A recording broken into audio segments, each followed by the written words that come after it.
Project 2025, the fevered dream that became reality, in what can only be described as a fevered dream of dystopian fan fiction come to life. Former Project 2025 director Paul Dawn is absolutely giddy over Donald Trump's second term. Way beyond my wildest dreams, he said, presumably while cackling into a leather-bound copy of the Federalist Papers and rubbing his hands together like a cartoon villain. Project 2025, for those lucky enough to have slept through its rise, was the right-wing playbook designed to shrink the federal government until it could fit inside a billionaire's pocket. Democrats sounded the alarm, warning that it would get everything from climate protections to LGBTQ+ rights. But Trump, ever the master of plausible deniability, attempted to distance himself from the whole thing. Never heard of it, he likely muttered while signing off on policies that looked suspiciously like they came straight from its pages. But now, as Trump steamrolls his way through the government like a bull in a democracy shop, Dawn is overjoyed. It's not going to be the easiest road to hoe going forward, he told Politico, before adding something about upsetting orthodoxy and capturing the imagination of the people, as if this was the plot of an inspiring sports movie and not the bureaucratic equivalent of a demolition derby. The deep state, still a nuisance, apparently. Dawn, like all good conspiracy theorists, remains deeply concerned about the deep state, the shadowy cabal of government workers who apparently exist only to make life difficult for Donald Trump. Steve Bannon, an expert in conspiracy theories and wearing multiple shirts at once, has called the deep state for nutcases. But that hasn't stopped Trump's administration from making sure the government is hollowed out to prevent these so-called bureaucratic gremlins from meddling in their plans. Now a lawyer and government relations consultant, because what else do you do after getting booted from a think tank? Dawn is downplaying tensions between Project 2025 and Trump's campaign, claiming that while they're not exactly the same, they share the same vision, like two great minds thinking alike, but one of them happens to be a twice-impeached former president with 91 felony charges. We had hoped the next conservative president would seize the day. Dawn said, Trump is seizing every minute of every hour. Translation: they were expecting a strong man, but instead, they got a guy running the government like a late-night infomercial, loud, chaotic, and somehow selling you something you already own. Enter Musk, the chief efficiency officer of everything. One of the biggest shockers of this reality show is that Elon Musk, billionaire meme enthusiast and self-appointed czar of efficiency, has been handed the reins of the so-called Department of Government Efficiency, DOGE. Yes, you read that right. This is not satire.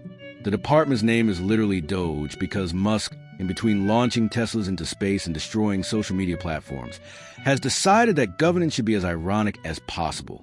The problem? Musk's version of efficiency looks suspiciously like gutting entire federal agencies, cutting Social Security, and then blaming AI for the mess. But don't worry, Dawn insists, because for the first time, we have a holistic view of the government, which, considering Musk's track record of tunnel-based solutions to everything, means we can probably expect government workers to be replaced by self-driving Teslas within the year. The education department? Who needs that? Among the many bold visions Dawn and his merry band of deregulators have, one stands out: completely eliminating the Department of Education. Trump, never one to pass up a chance to erase Obama-era policies or entire government functions, is reportedly poised to make it happen. As to the thousands of federal employees fired under Musk's efficiency spree were treated unfairly, Dawn shrugged. You have to look at the system as a whole, he said. Translation: some people might suffer, but that's capitalism, baby. The grand finale, a constitutional throwback. Dawn, ever the historian, compared the current battle to the Constitutional Convention of 1787. Bold comparison for a movement that mostly consists of undoing the 20th century. But sure, if rewriting democracy to suit a small group of billionaires is the modern equivalent of drafting Constitution, then why not throw on a powder wig and go all in? Meanwhile, Trump continues to bulldoze his way through legal challenges, ignoring court orders like their pesky terms and conditions pop-ups. One federal judge can't push the Secretary of the Treasury aside, Dawn scoffed, conveniently ignoring the entire concept of checks and balances. And so, as America barrels toward an uncertain future under the direction of a man who thinks Diet Coke is a health drink and another who runs companies like Personal Playthings, we can only sit back, grab some popcorn, and wonder, When does the season end? Project 2025. The nightmare continues. If you thought Trump's second term couldn't get any wilder, buckle up. Paul Dawn is still grinning like a Bond villain. Elon Musk has decided government should run like a meme, and America is collectively asking, how do we get here? The Supreme Court, now with fewer rights. With a 6-3 conservative majority, the Supreme Court has decided to weigh in on a crucial question. Do elections even matter anymore? Samuel Alito, draped in an American flag, argues that democracy is a suggestion, not a requirement. Clarence Thomas, nodding thoughtfully, waits for his billionaire benefactors to text him their opinions. Chief Justice Roberts, exhausted, just sighs and shrugs. In a landmark ruling, the court finds that states can opt out of elections if they so choose. Florida and Texas immediately abolished voting altogether, declaring their governors president and vice president of the free states of America. Ron DeSantis holds a press conference in front of a burning pile of banned books, while Greg Abbott insists everything is going great from his taxpayer-funded armored limousine. The Department of Elon dole government by Twitter polls.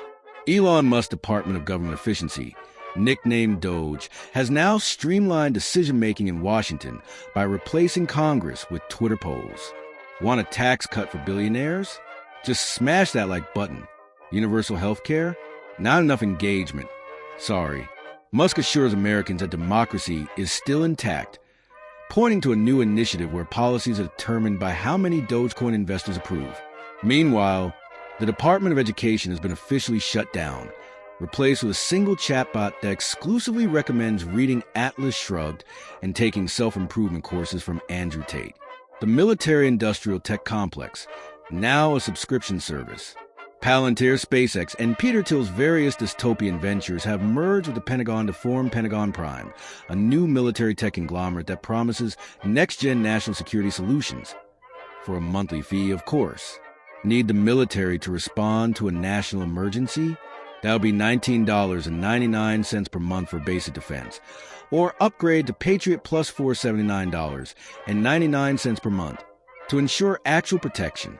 Meanwhile, Space Force have been outsourced to Tesla engineers, and reports indicate that some rockets are literally held together with duct tape.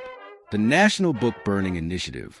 Ron DeSantis, now Education Czar, has launched the National Book Burning Initiative, a bold literacy campaign that ensures children will only read the Bible, King James Version obviously, and Ayn Rand novels.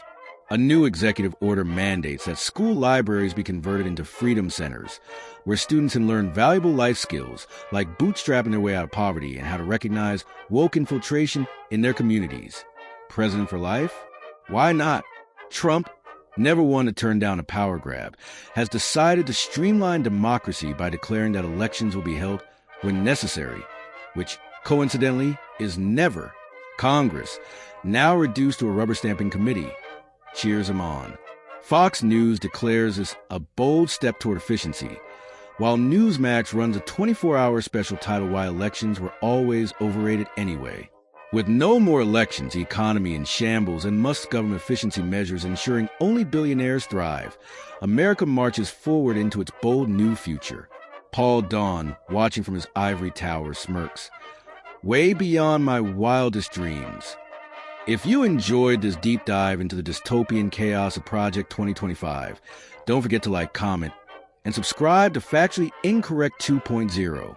Stay tuned for more satirical breakdowns of the madness shaping our world. Hit the notification bell so you never miss an update. And remember, in a world this crazy, staying informed is the ultimate act of rebellion